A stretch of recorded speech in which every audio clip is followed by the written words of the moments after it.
I don't know what your thoughts about this. I don't know if you can prevent burnout or if you minimize burnout, but are there things people managers can do on the front end instead of just waiting until people are fully spent, can't get out of bed, they're not coming in this week?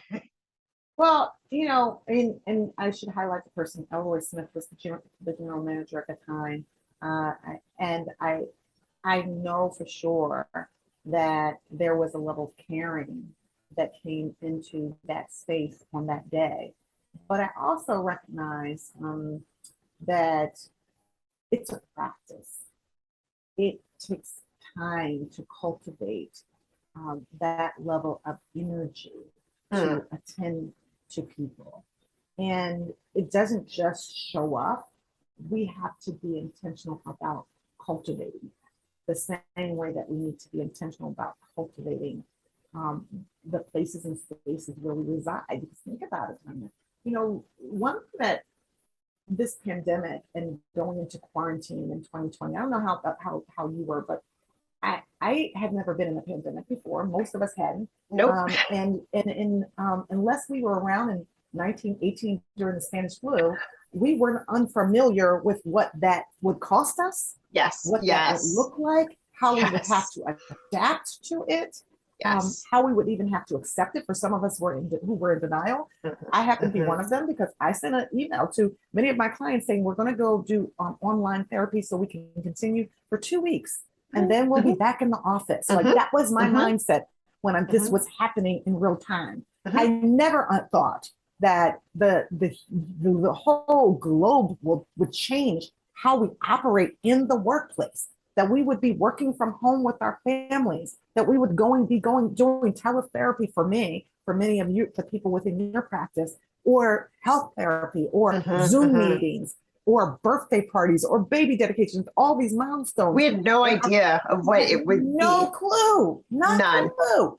What we did know, though, is that in some ways our humanity would show up in the big stage of Mm, how it is that we care for ourselves and care for people.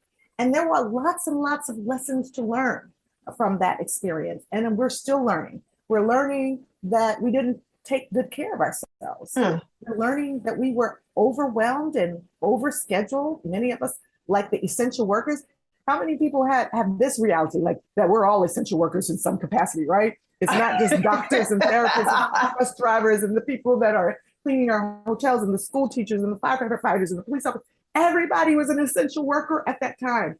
And many of us were Mhm, walking around so busy with the busyness of life that we mhm, didn't realize that many of us could have been experiencing burnout mhm, until we were home and we had mhm, some time to mhm, reflect.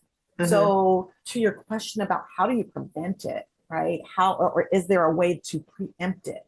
mhm. Again, I think that we have to pay attention to ourselves. We have to have, as I say in the book, I say the first chapter is radical self care and action. If you're going to be a good people manager, right? Good people managers are good people to themselves. They have to take care of themselves. They have to be healthy and well. Because if they're not, what they're saying without saying it to the rest of the team is, while I'm unhealthy and I'm not doing a good job, I want you to do what I do because I'm pushing through, right? Right, right.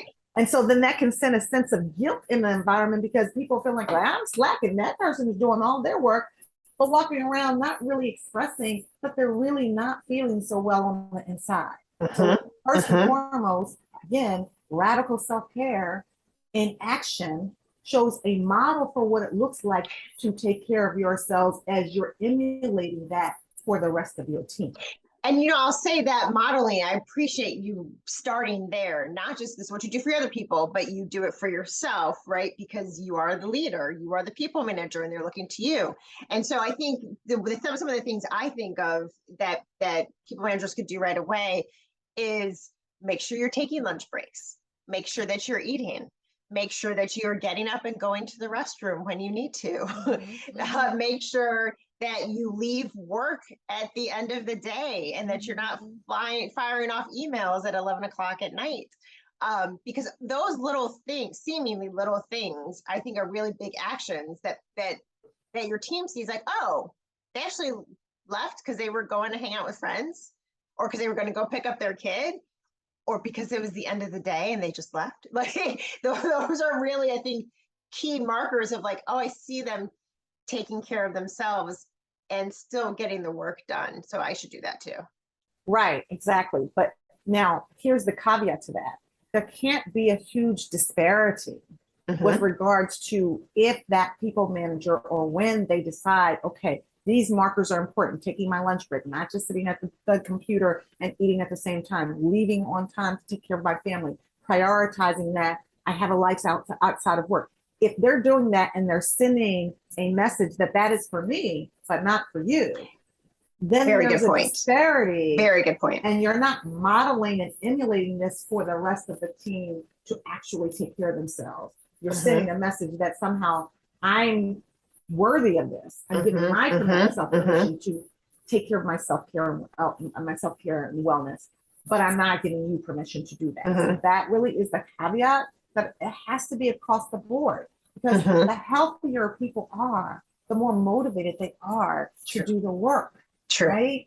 And so you see this with the next generation. You see this not with the baby boomers so much, but right with the millennials, although they're getting up in age now, and the Gen Zs, like, you know, the work model looks very different. It does. It is infused with, what do I do to prioritize myself? What do I do to take care of me?